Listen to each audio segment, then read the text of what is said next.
ဖတ်အန်သဒနာပိုင်းနဲ့ရဲ့ဆရာတော်ကြီးအစ်စ်တပါးဗိတ်သိက်ပေးပွဲနဲ့ပလင်အပွဲကိုသွားနေတာဖြစ်ပါတယ် Bishop ကျော်မျိုးနိုင်လည်းပဲကျွန်တော်တို့နဲ့အတူကြွရောက်ပါဝင်နေတာဖြစ်ပါတယ်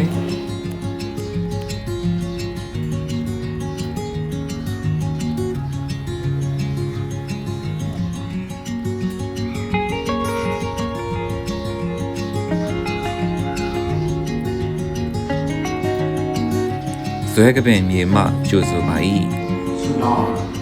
ဒါတော့မျိုးဆက်အဆက်ဆက်မှာဆရာတော်ကြီးများကိုကျွန်တော်တို့တွေ့မြင်နေရခြင်းဖြစ်ပါတယ်အင်မတန်တာယာလှပတဲ့ဖတ်အန်သာသနာနယ်ရဲ့သာသနာပိုင်နယ်ယုံဘီရှော့ကုန်းဝင်းဖြစ်ပါတယ်ဒါတော့စိတ်ချီကား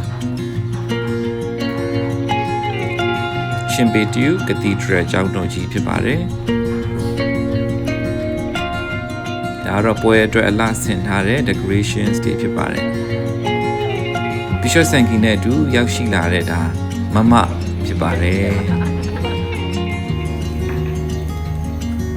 လောက်အပ်ပေးခြင်းဒါကိုဝေကနေပြီးတော့ကိုတန်ကိုပညာအမွေပေးနေရဖြစ်ပါတယ်ဒါတော့ဟာဆက်ပြုလုပ်နေကြခြင်းဖြစ်ပါတယ်ညဘက်မှာတော့ဖန်ကန်နာစီညစီကိုကျွန်တော်တို့သွားရောက်ပြီးတော့မှအစားအသောက်တွေကိုလက်လဲကြည့်ရှုခဲ့ပါတယ်တကယ်အင်မတန်အရသာရှိတဲ့အစားအသောက်တွေဖြစ်ပါတယ်ဒါပေမဲ့တစ်ခုမှတော့ကျွန်တော်မစားခဲ့ပါဘူးကြည့်လို့လှလို့ဒါဗီဒီယိုရိုက်ထားတာပဲဖြစ်ပါတယ်အေးတစ်ခွက်တော့ကျွန်တော်တောက်ခဲ့ကြပါတယ်မမတော့ဝယ်တိုက်တာဖြစ်ပါတယ်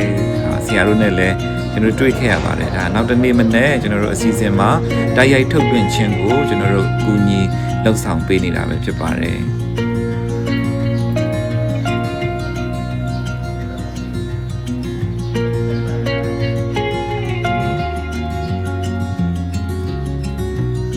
ဒါတော့အပြင်မှာထိုင်နေတဲ့ပရိသတ်တွေတွေ့ရအောင် TV ထုတ်ပြီးတော့မှကျွန်တော်တို့တိုက်ရိုက်ထုတ်လွှင့်ပေးနေတာဖြစ်ပါတယ်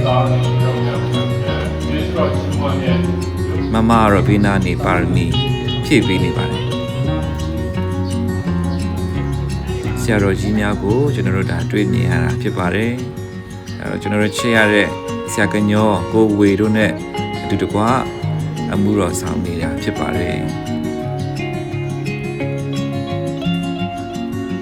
ကျေးဇူးများတင်ပါတယ်